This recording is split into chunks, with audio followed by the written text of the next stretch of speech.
Olá pessoal, sou o pastor José Gonçalves, eu sou escritor e também comentarista de lições bíblicas de adultos da CPAD. Estou passando aqui para apresentar meu novo livro, A Glossolalia e a Formação das Assembleias de Deus, que acabou de ser lançado pela CPAD.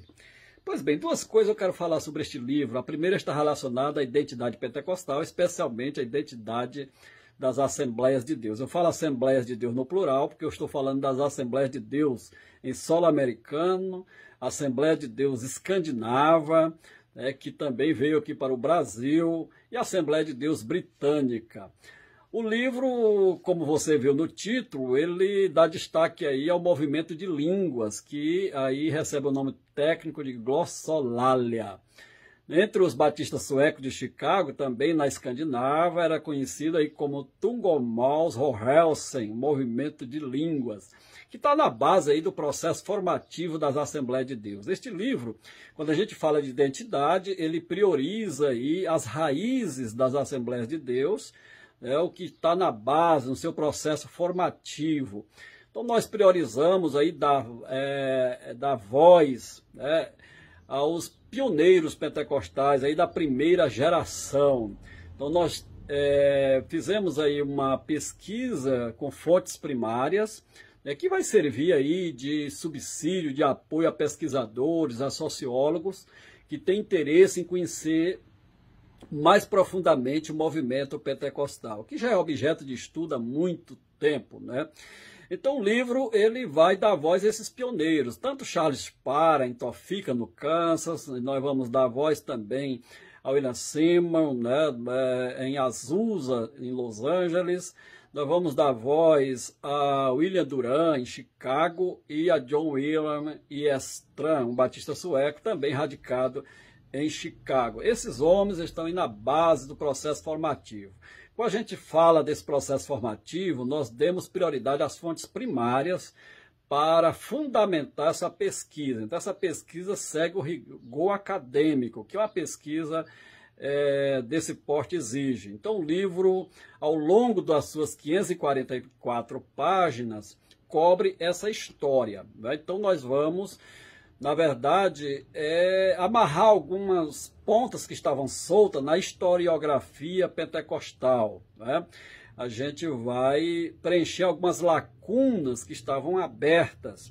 Esse livro vem para isso.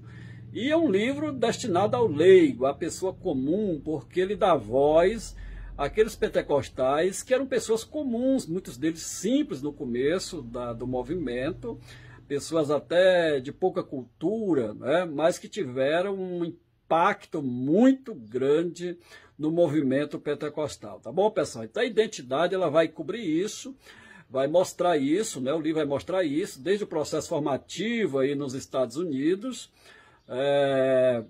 e como chegou aqui ao Brasil. Então nós também cobrimos aí o pentecostalismo brasileiro. E a outra questão que eu quero falar está relacionado à espiritualidade pentecostal. Esse livro, como eu falei aí na questão relacionada à identidade, vai mostrar como os pentecostais da primeira geração, o que eu chamei pentecostalismo primitivo, como eles responderam ao agir de Deus, à ação do Espírito Santo nos seus meios, né, no meio do pentecostalismo aí, que surgiu dentro desse contexto ao qual eu falei. É muito importante, né, quando você vai descobrir como pensava e como agia os primeiros pentecostais, uma espiritualidade robusta, né, como caracterizou os pentecostais. Isso porque, falando em pentecostalismo brasileiro, Assembleia de Deus brasileira, está dentro da identidade da Assembleia de Deus e faz parte dessa espiritualidade, né, a junção de duas tradições que possuíam um vigor espiritual muito forte, que era a tradição holinés americana, que vem do movimento de santidade wesleyano, e a tradição pietista dos batistas escandinavos, né, que eram radicados em Chicago. E a gente cita Gunnar Wingre e Daniel Berg. Então, os batistas suecos vêm de uma tradição batista influenciada pelo pietismo, né? Então, esses homens davam muita ênfase à leitura da Bíblia, à oração, né, à disciplina. E isso vai configurar o pentecostalismo brasileiro, no nosso caso aí, as Assembleias de Deus. Por que nós somos o que somos? Por que agimos como agimos? Por que pensamos como pensamos? Este livro vai responder essas perguntas, né? Este livro vai mostrar como era a espiritualidade assembleiana e como nós precisamos entender esse contexto, tá bom, pessoal? Então, uma breve apresentação sobre esse livro. O livro, como eu disse, ele é uma pesquisa até exaustiva, porque ele aí cobre uma história, um período muito longo, dando prioridade aí aos primeiros anos, mas uma pesquisa aí que foi distribuída nas 544 páginas deste livro. Eu acredito que vai trazer edificação, vai trazer mais conhecimento e mais esclarecimento, não só para os membros da igreja, vamos dizer, comum, mas para pesquisadores que estão interessados em conhecer mais a história do pentecostalismo. Que Deus abençoe a todos, na paz do Senhor.